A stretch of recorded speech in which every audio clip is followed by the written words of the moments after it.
Yan, linisan yung kanal kasi gawa ng bara-bara. Kailangan mo ng itak. Kailangan nyo po itak.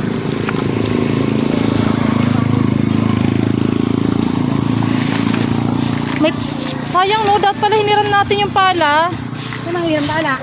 Pala, gawa ng mga ano na yun, mabuti. Kaya lang dapat hindi ka nawala ng pala eh.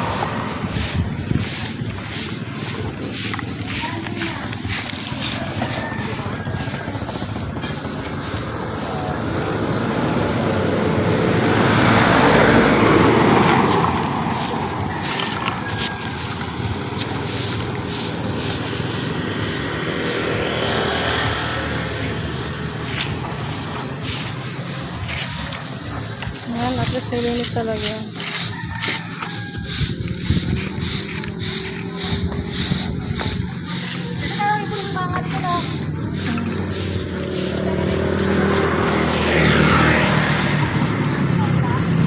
Nasaan na yung isa? Ay, nandun sa dulo.